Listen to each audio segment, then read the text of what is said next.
आचार्य भगवान की विनयाञ्जलि में पूरा भारतवर्ष अपनी अपनी ओर से भक्ति प्रस्तुत कर रहा है गुरुवर के चरणों में, और भारत के प्रधानमंत्री जी का पत्र भी आचार्य भगवान के चरणों में अपनी विनयाञ्जलि प्रस्तुत करते हुए पूज्य जय शेष निरापक समन समय सागर जी महाराज के नाम से चंद्रगिरी तीर्थ क्षेत्र के अध्यक्ष श्री किशोर जी जैन के नाम से एक पत्र आया है, उसका वाचन मैं कर रहा हूं। प्रधानमंत्री कार्यालय, नई दिल्ली, फागुन 5 शक संवत 1945, 24 फरवरी 2024।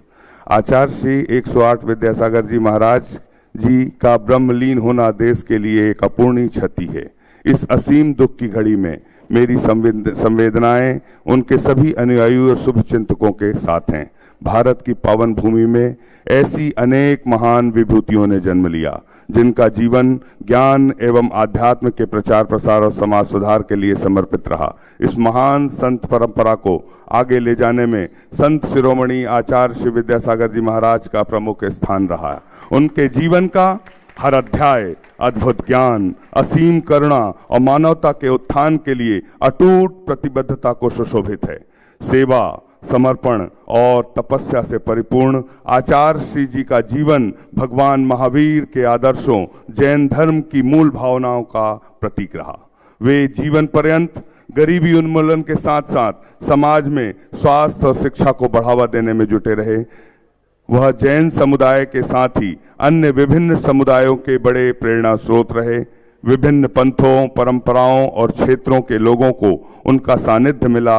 विशेष रूप से युवाओं में आध्यात्मिक जागृति के लिए उनका अथक प्रयास किए। यह मेरा सौभाग्य है कि मुझे राष्ट्र की सेवा में निरंतर उनका आशीर्वाद मिलता रहा। पिछले वर्ष छत्तीसगढ़ के चंद्रगिरी तीर्थ में जैन मंदिर में उनसे भेंट हुई। उन्होंने देश की प्रगति और विश्व मंच पर भारत को मिल रहे सम्मान को लेकर अपनी प्रसन्नता व्यक्त की। उनसे मेरी यह अंतिम मुलाकात मुझे सदैव याद रहेगी। आचार्य जी का जाना मेरे लिए एक मार्गदर्शक का खोने जैसा है।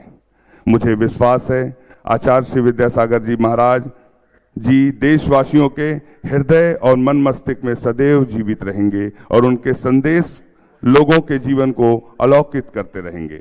आचार्य जी के मूल्यों को आत्मसात करते हुए उनके बताए रास्ते पर चलकर राष्ट्र निर्माण में अपना योगदान देते देशवासियों की उन्हें यह एक विनम्र श्रद्धांजलि प्रधानमंत्री ने अर्पित की। आचार्य श्री 108 विद्यासागर जी महाराज के अनुयायियों एवं शुभचिंतकों को इस असीमित दुख को सहन करने का धैर्य एवं साहस मिले, मैं ईश्वर से यही प्रार्थना करता हूं। ओम शांति। नरेंद्र मोदी, प्रधानमंत्री, भारत शासन।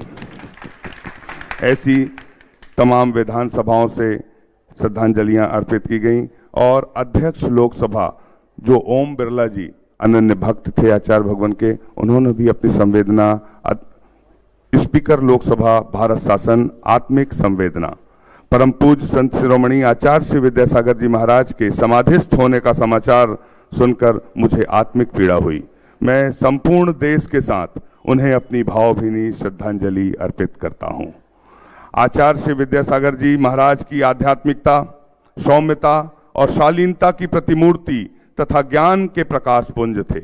उन्होंने जनमानस को सत्य, अहिंसा, बंधुत्व और नैतिकता का परम संदेश दिया तथा संपूर्ण मानवता का मार्गदर्शन दिया। वे जैन धर्म के ध्वजवाहक और मानवता के अग्रदूत थे। वे अपने प्रखर विचारों, प्रवचनों और संदेशों के माध्यम से मुखर रहे। वे विकास के साथ साथ धर्म और संस्कृति को बनाए रखने के पक्षधर थे। धार्मिक, सांस्कृतिक उत्थान और विश्व शांति के लिए किए गए उनके सभी प्रयास अनुकरणीय और पथ प्रदर्शक हैं। उनकी दिव्य उपस्थिति और आभा मंडल ने भारत भूमि की पवित्रता को और बढ़ा दिया। यह मेरे लिए सौभाग्य का विषय है कि अनेक अवसरों पर मुझे पूज्य आचार्य श्री का सानिध्य, मार्गदर्शन एवं आशीर्वाद प्राप्त हुआ। नेमावर तीर्थ, देवास, मध्य प्रदेश में उनसे मेरी सप्रेम भेंट हुई। मेरे जीवन का सबसे अविस्मरणीय पल था जब उनके परम सानिध्य में समाज सेवा हेतु मार्गदर्शन प्राप्त हुआ। राष्ट्रीय अस्मिता, संस्कृति और शिक्षा को बढ़ावा देने के प्रेरणादायी विचारों ने मुझे उनसे प्रभावित किया। उनका समाधिस्थ होना समाज के साथ साथ मेरे लिए भी एक व्यक्तिगत क्षति है। उनका जीवन, मूल्य, शिक्षा और समाज के प्रति उनका अप्रतिम योगदान देश की प्रत्येक पीढ़ी को प्रेरित करता रहेगा। हमारे चैनल पर जैन धर्म से जुड़ी हुई खबर सबसे पहले आती है, तो आप हमारे चैनल को सब्सक्राइब करें एवं बेल आइकन को दबाएं और वीडियो को लाइक करके अपनी राय कमेंट में लिखें।